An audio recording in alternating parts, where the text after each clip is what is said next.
Comment équilibrer une équation de réaction de façon à respecter la loi de Lavoisier qui dit que rien ne se crée, rien ne se perd, tout se transforme, ce qui signifie qu'il y a toujours autant d'atomes de chaque élément avant et après réaction, même si les réactifs et produits sont différents, parce qu'il y aura eu formation et rupture de liaison entre certains atomes. Prenons un premier exemple, assez simple dans le sens où on observe dans cette réaction que deux éléments différents, l'aluminium et le brome, que j'ai listés ici, et aussi parce que chaque élément ne se trouve que dans un seul réactif et dans un seul produit. Pour équilibrer une équation de réaction, on va utiliser une technique d'essai-erreur, et il va toujours falloir que l'on commence par imposer ce qu'on appelle un coefficient stoichiométrique de 1 pour un composé qu'on va choisir. Alors mon conseil sera de choisir la molécule la plus grosse. Dans stoichiométrique, vous avez stoichio qui veut dire élément en grec, et puis métrique, donc mesure. C'est-à-dire que vraiment, ces coefficients stoichiométriques sont là pour respecter le fait qu'on a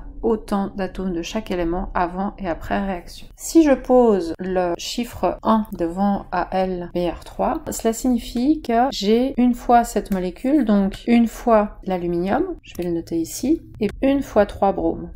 Ce qu'on va devoir observer, c'est qu'on doit forcément avoir une égalité entre ce qu'on a avant et après. Cela signifie dans notre cas que je devrais avoir un aluminium ici, ça ne pose pas de problème, mais on voit que si j'essaie de mettre 3 bromes, je vais avoir un problème parce qu'il n'est pas possible d'avoir un entier qui permettent d'obtenir 3 bromes en le multipliant par 2, puisque le brome est fourni par 2. Je pourrais m'en sortir en mettant 3 demi ou 1,5, mais on va toujours faire en sorte d'avoir le plus petit coefficient stoichiométrique entier possible. Lorsque vous vous retrouvez ainsi coincé, surtout si en plus vous avez un problème de chiffre pair, parce qu'ici c'est notre problème, c'est qu'on a le brome qui est fourni par 2, ce que je vous conseille, c'est simplement de recommencer là où vous étiez parti, mais en prenant cette fois le chiffre 2. Si on part avec un chiffre 2 ici, cela signifiera qu'on a 2 aluminiums, puisque cette molécule contient un aluminium, et que nous avons 6 bromes en tout, puisque nous avons 2 fois 3 bromes. Cette fois-ci, pour avoir 6 bromes, on voit que c'est possible en mettant comme coefficient stoichiométrique un 3, puisque 3 fois 2, ça fait bien 6. Et puis on voit également qu'il n'y a aucun souci pour avoir 2 aluminiums, puisqu'il suffit de mettre un 2 devant l'atome d'aluminium pour avoir 2 aluminiums. Vous avez ici ce qu'on appelle une équation équilibrée de réaction. Contrairement à l'équation qu'on avait au départ, qui ne donnait qu'un aspect qualitatif, celle-ci donne en plus un aspect quantitatif. On sait qu'on a besoin de 2 atomes d'aluminium pour réagir avec 3 molécules de brome. Si on respecte cette proportion, à la fin de la réaction, nous n'aurons plus que du bromion d'aluminium. Si on ne respecte pas cette proportion, un des 2 réactifs restera à la fin de la réaction. Une équation de réaction non équilibrée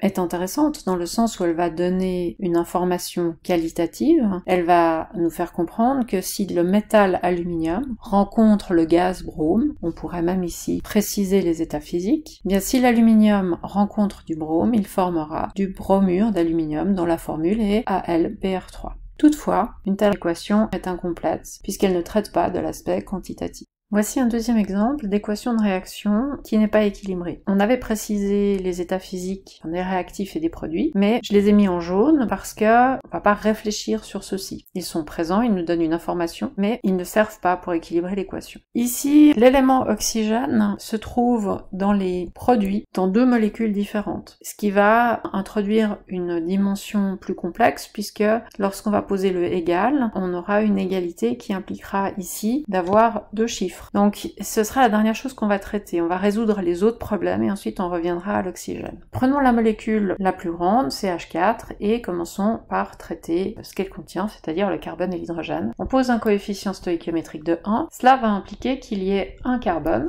Si je veux avoir un carbone également dans la partie des produits, il va falloir que je prenne une molécule de CO2.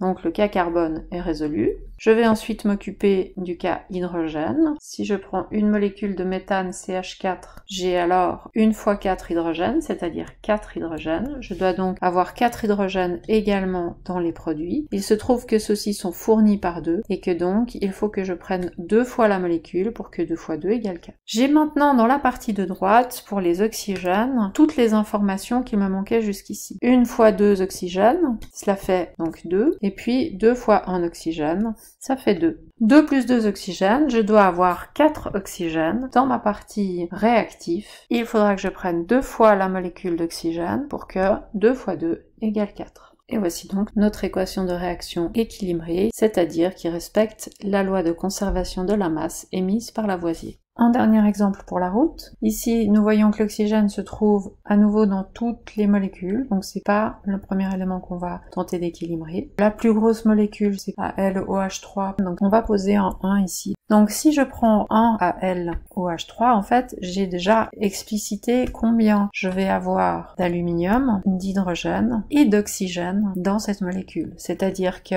j'ai un aluminium et j'ai entre parenthèses 3 OH, c'est-à-dire 3 hydrogènes et 3 oxygènes. Et je dois obtenir la même chose de l'autre côté, l'aluminium et l'hydrogène étant présents dans un seul des réactifs, l'oxygène étant présent dans les deux réactifs. Ce que j'observe ici, c'est que au moment où je vais vouloir équilibrer l'hydrogène, bien ici j'ai quelque chose d'impair alors que mon hydrogène est fourni par 2. Et je me retrouve déjà coincé. Donc ce qu'on va faire, c'est recommencer en prenant 2 fois l'hydroxyde d'aluminium. Cela va me faire 2 aluminium, 2 fois 3 oxygènes et 2 fois 3 hydrogène. Cette fois-ci, si je reprends mon problème d'hydrogène, je vois que je dois obtenir ici 6, ce qui est possible puisqu'ils sont fournis par 2 et que 3 fois 2, c'est bien égal à 6. Avant de m'occuper de l'oxygène, je m'occupe de l'aluminium. Je dois obtenir 2 aluminium parmi les réactifs et je vois qu'ils sont justement fournis par 2. Je vais donc indiquer un coefficient stoichiométrique de 1. Comme l'oxygène était dans tous les composés, puisque j'ai maintenant équilibré les autres éléments, il s'est équilibré en fait tout seul. On va juste vérifier qu'on obtient bien la bonne quantité d'oxygène. On a ici 1 fois 3 oxygènes, c'est-à-dire 3. On a ici 3 oxygènes, donc on arrive bien à 6 oxygènes dans les réactifs comme dans les produits. Voici donc notre équation équilibrée.